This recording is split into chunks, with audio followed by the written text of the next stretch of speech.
Welcome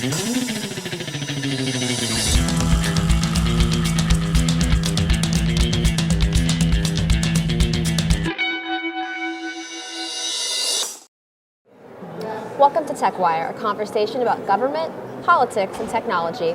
I'm Christina Gagnier, and today I'm joined by Claire Bailey, the Director of Federal, State, and Local Mainframe Solutions for Compuware. Claire, thank you so much for joining me today. Well, thank you, Christina. I'm glad to be here. Well, I'm sure you have a ton of perspective to share our audience as the former CIO of the state of Arkansas. This conference today is really about leadership and technology in California. What are just some initial insights you'd like to share with our audience from your experience? There's so many exciting activities going on in California. I love the open data lunch discussion because that is a way that we truly put government in the hands of the public and give them opportunities to be seamless and interact with us with ease, and also make informed decisions about things of either policy or ways they want to do process improvement or just access services. It's a great event. I'm so glad I'm here.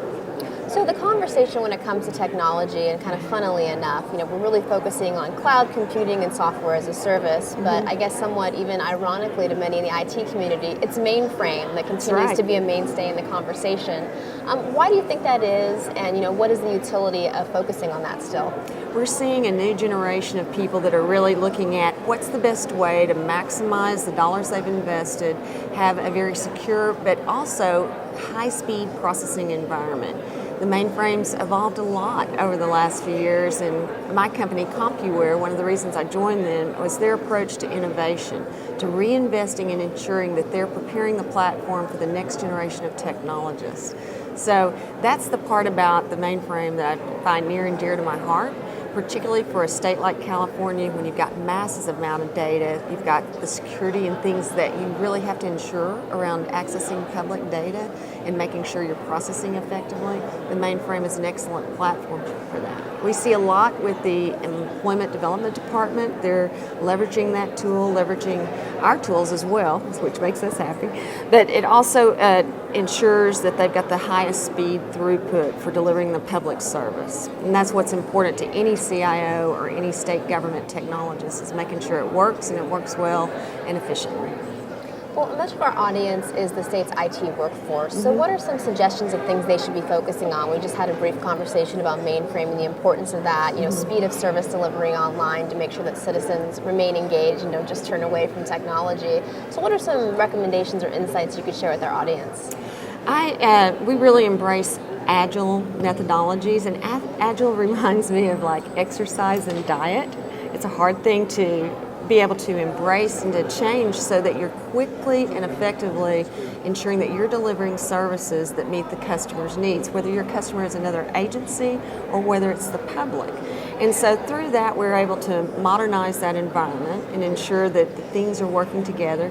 There's also some components that make sure you're using your programming efficiently and that you're eliminating as many risks that you can to the platform to keep things online and 24 hours a day. The public has the need to be able to access government without walking into a government building.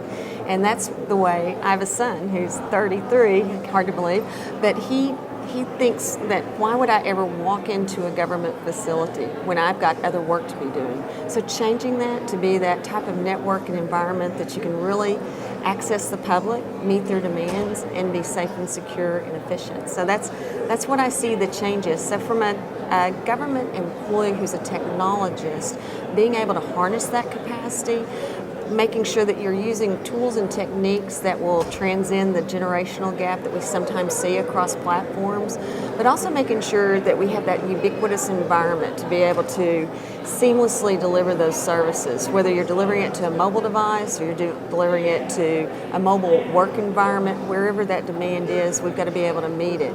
And that's the important thing of the technologists today. There are no boundaries to what we can do. So you have a very unique perspective. You formerly served as a CIO of a state, and now you've transitioned into the private sector and are working to help other state governments and also state and local governments be successful with technology. What are some trends that we should look out for? Trends, let's see. I think that, of course, on the top of everybody's mind is always the security environment that we're in, because for the limited tax dollars you have to invest actually into securing that platform, that's always a risk. So choosing those products and services that can be secured and then ensuring you have those measures in place.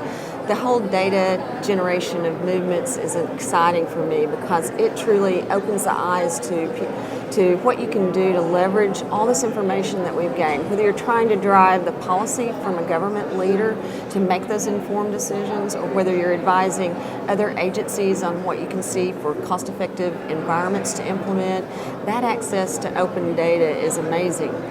The other thing that's really exciting to me, and has been for many years, is the mobile platform. Whenever we do an ATM transaction, we see the network that transcends and the platforms that it goes to. A lot of the banking industry uses the high-end processing mainframe as a platform, but it's also just seamless and again, ubiquitous across the delivery mechanism. So whether you're using a secured card transaction, whether you're doing banking online, the same way you think of that around government services, we have to be ready as a nation to deliver it to whatever mechanism is going to work in the hands of our citizens. Sometimes I come from a state where the majority of people, their access point to the internet was their mobile device, their smartphone. So we trended that and turned those solutions into being able to be accessed from the best place possible for that constituency. That's the other trend that we have to see, is that customer-focused, customer-driven environment, because that's what we're here for.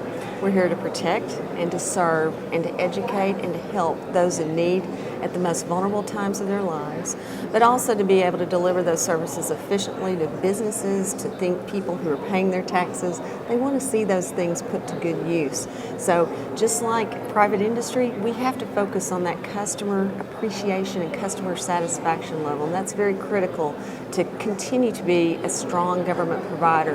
And you do a wonderful job here in California. I've been friends with Carlos Ramos for many years, and it's just exciting to be here on the other side of the house to see the wonderful techniques and topics that we've discussed today. And this event has been amazing. It's my first time to be here for this, and I'll be here every year. It's great. Well, Claire, thank you so much for joining me today. Well, thank you, Christina. It's been fun. And thank you to our audience for once again joining us in a conversation about government, politics, and technology.